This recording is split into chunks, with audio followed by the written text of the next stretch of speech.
샬롬, 공동체 성경 읽기에 오신 분들을 진심으로 환영하고 축복합니다. 오늘은 레위기 11장에서 15장까지를 중심으로 하여서 정결 규례에 대한 내용을 나누어 보고자 합니다.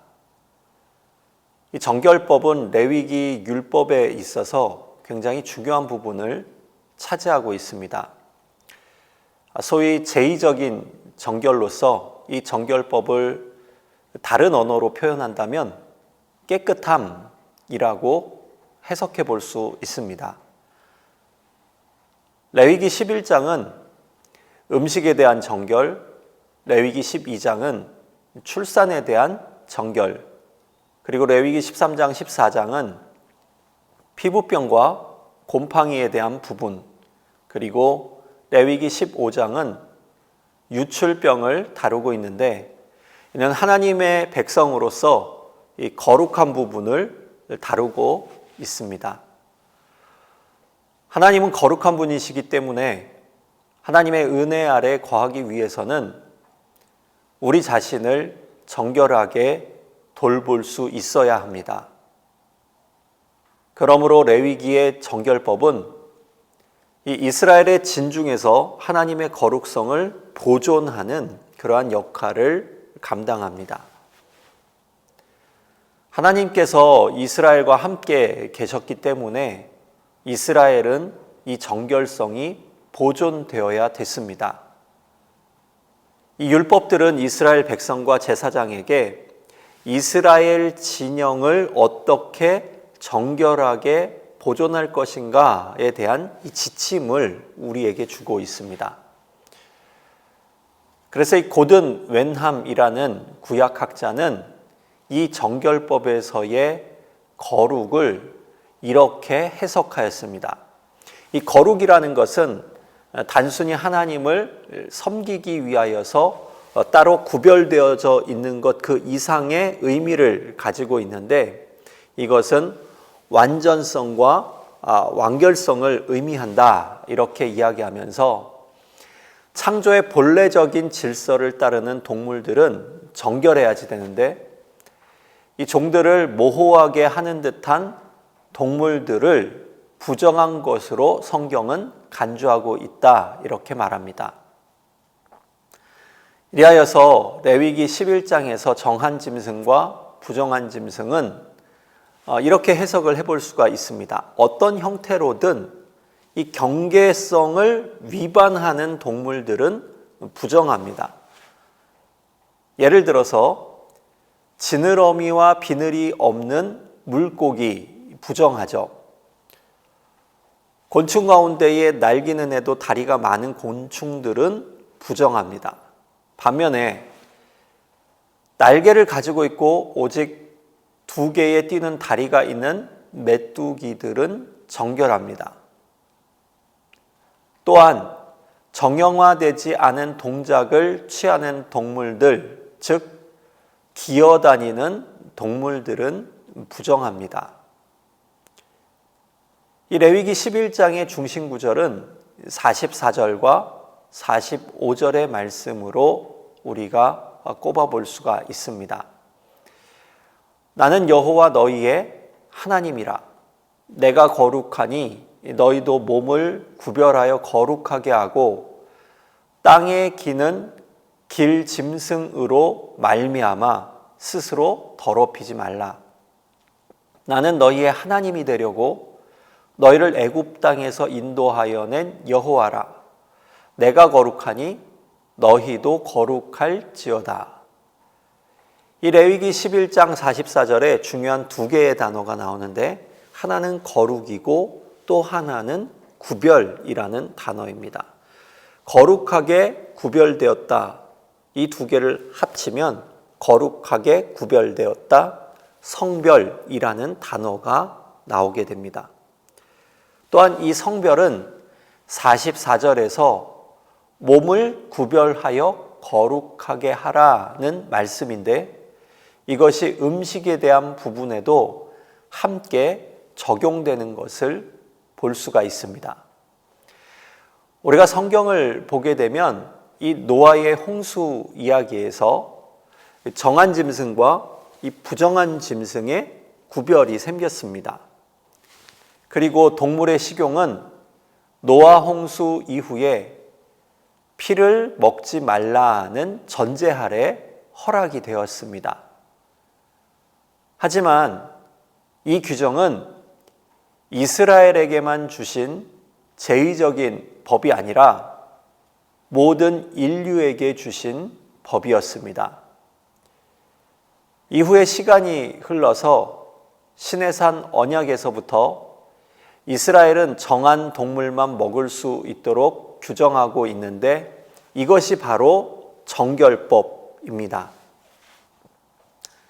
이리하여서 레위기 11장에서 음식법 규정의 핵심은 하나님의 백성은 매일 대하는 식탁에서부터 선택받은 백성으로서 이 하나님의 거룩함을 함께 나타내며 동참할 수 있기를 권면하고 당부하고 있습니다.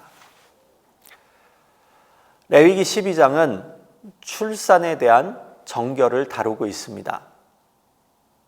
여기서 꼭 짚고 넘어가야지 될 하나의 포인트가 있는데 본문은 출산에 대한 부분이 결코 부정하다 이렇게 말하지 않습니다. 생명의 잉태는 하나님의 선물이고 상급입니다. 그래서 이 본문을 해석할 때에 이 출산에 따른 산혈의 관점에서 본문을 해석하는 것이 맞습니다. 왜냐하면 레위기 12장 4절과 5절 그리고 7절에서 계속해서 반복하여서 산혈이 깨끗하리라를 말씀하고 있기 때문입니다.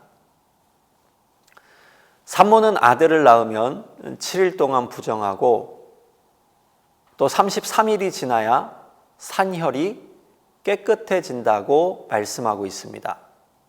또 딸을 낳게 되면 14일 동안 부정하고 60일이 지나야 산혈이 깨끗하게 된다라고 말씀을 합니다. 여기에서 왜 남자를 낳고 여자를 낳는 부분에 있어서 이 정결함을 받는 날짜가 다른가에 대한 부분을 가지고 학자들이 많은 의문을 제기합니다. 의학적인 관점에서 보게 되면 이 부분을 해석하기가 참 난해합니다. 왜냐하면 아들과 딸을 낳은 산모가 이 피의 출혈과 몸의 회복에 있어서는 의학적으로 별다른 차이가 없기 때문입니다.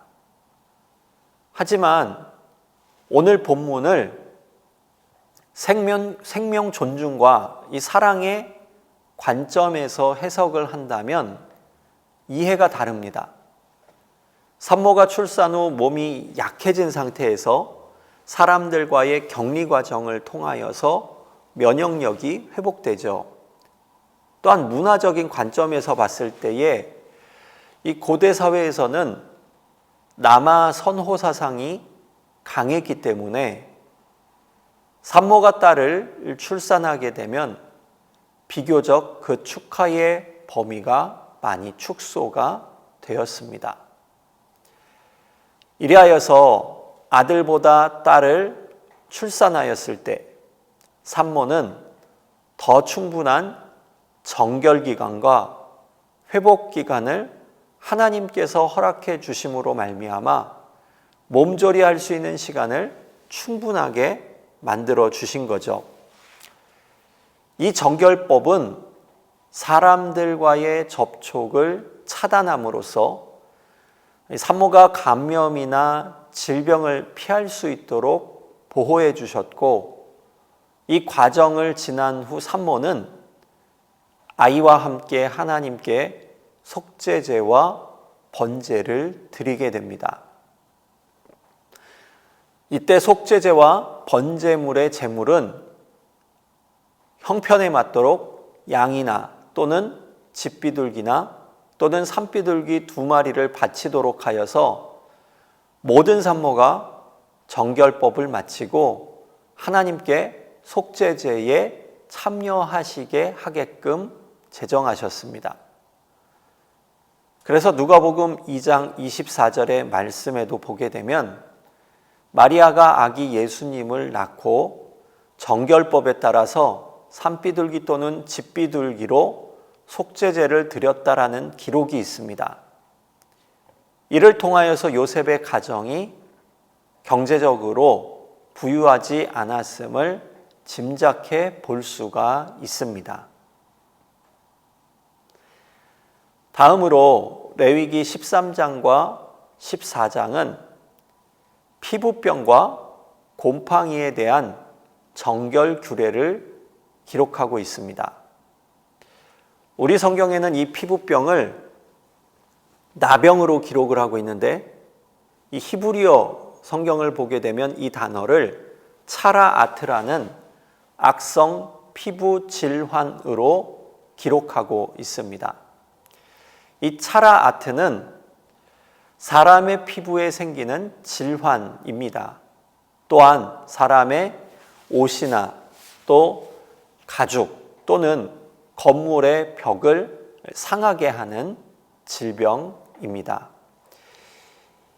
이 질병, 이 전염병의 무서운 점은 전염성에 있는 거죠. 퍼지게 되는 겁니다. 결국 이 차라아트는 사람의 신체를 상하게 할 뿐만 아니라 사람의 거주지를 손상시키고 더 나아가 신앙 공동체를 파괴하는 무서운 전염성을 가진 질병입니다.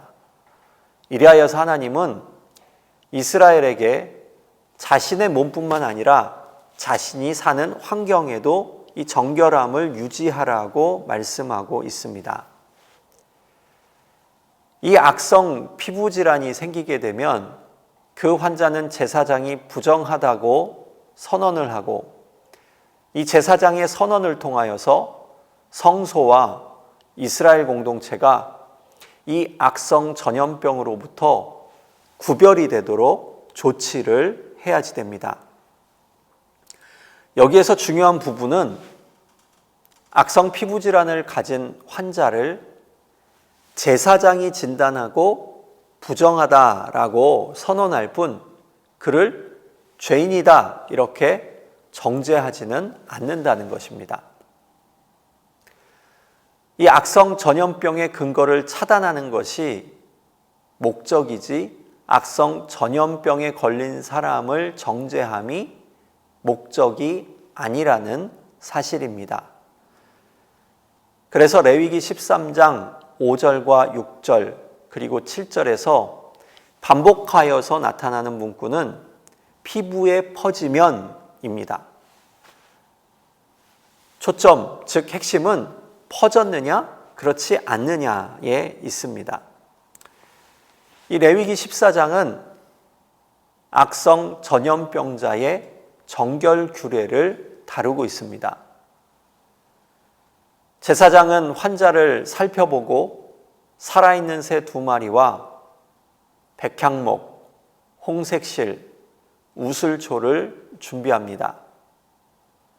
피가 필요한 동물로 새를 선택한 것은 부정을 짊어진 채 높이 멀리 날아가라 라는 의미로 해석을 할 수가 있습니다. 또한 백향목을 선택한 이유는 이 나무의 색깔이 붉은색이었기 때문일 것입니다. 홍색실과 더불어 이 붉은색은 생명을 상징하는 피의 색깔이기 때문입니다.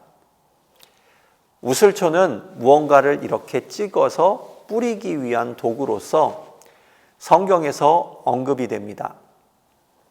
제사장은 살아있는 새 중에 한 마리를 흐르는 물 위에서 준비한 질그릇 안에서 잡고 다른 새 한 마리와 백향목 등은 그릇 안에 담아서 피를 적시고 그 피를 환자에게 7번 뿌리면서 정하다고 외칩니다. 그 다음 환자는 몸의 털을 밀고 옷을 빨고 몸을 깨끗하게 씻은 후에 진 안으로 들어와서 자신의 장막에서 7일간 격리 후에 그 7일 후 다시 털옷을 밀고 옷을 빨고 몸을 씻은 후에 정결함을 회복하게 됩니다. 그리고 하나님께 속건제를 드리고 또 속죄제, 번제, 그리고 소제 이렇게 순서대로 하나님 앞에 제사를 드리게 됩니다.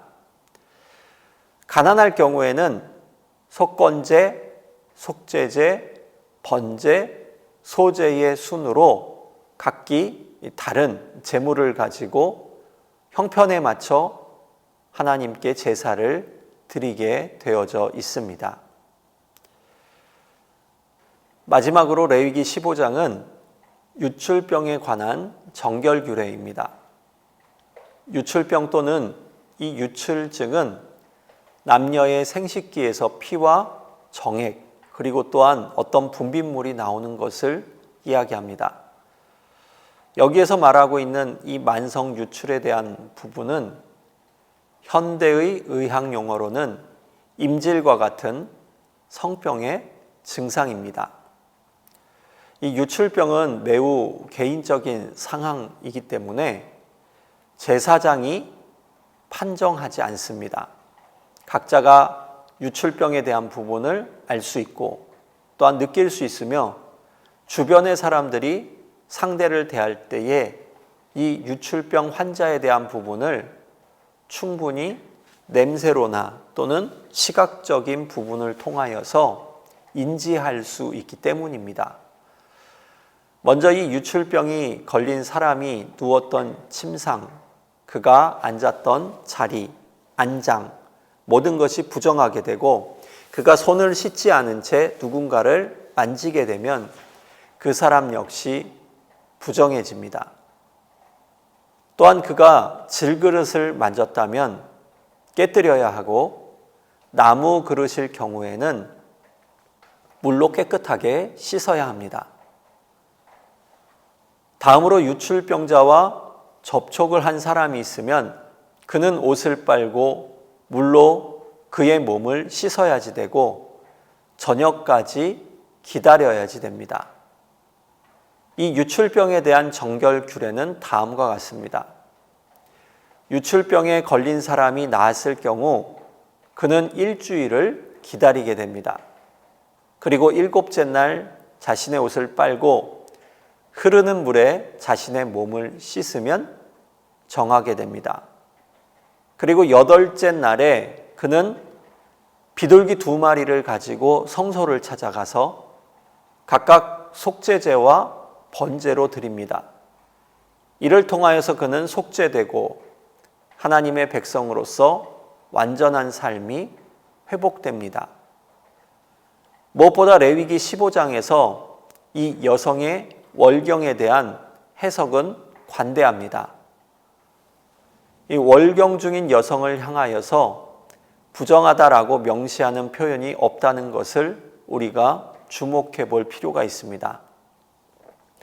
이리하여서 월경 중인 여성이 앉은 자리나 누운 자리에 대해 그와 같이 집에 거주하는 가족은 알고 있어야지 됐습니다. 이런 점에서 월경에 대한 레위기의 본문은 이 여성의 월경을 은밀한 어떤 것이나 공개적으로 이야기하면 부끄러운 것이 아니라 도리어 일상적인 것으로 여기고 월경을 하는 여성을 보호하고 또한 배려해야지 된다라고 말씀을 합니다. 다만 생리적으로 찾아오는 생리적 현상인 월경과 비정상적으로 계속되는 자궁의 출혈은 다르다라는 부분을 분명하게 합니다. 만일 만성 자궁 출혈이 멈추지 않고 계속된다면 어떻게 조치를 해야 했을까요? 레위기 15장의 유출증에 관한 규례에는 여기에 대한 설명이 없지만 민수기 5장 2절의 말씀을 보게 되면 진영 밖으로 추방되어서 이스라엘 공동체와 격리가 됩니다. 마가복음 5장 25절로 34절 말씀에 보게 되면 12년간 혈루병을 앓은 여인에 대한 기록이 있습니다. 이 여인이 이 병을 고치기 위하여서 자신의 전 재산을 탕진했고 결혼을 할 수가 없었습니다. 또한 12년 동안 부정했기 때문에 성전에도 나아갈 수 없었다 이렇게 기록을 합니다. 본래 레위기 15장의 이 정결 규례는 월경 기간 동안 여성을 보호하기 위하여서 만들어졌는데 시간이 지나면서 율법의 법적 강화가 이 여인을 차단시키고 하나님과 차단되는 근거가 되어버렸습니다. 이래하여서 이 혈루증 여인은 어디서도 위로를 받을 수 없는 인생이 되어버린 거죠.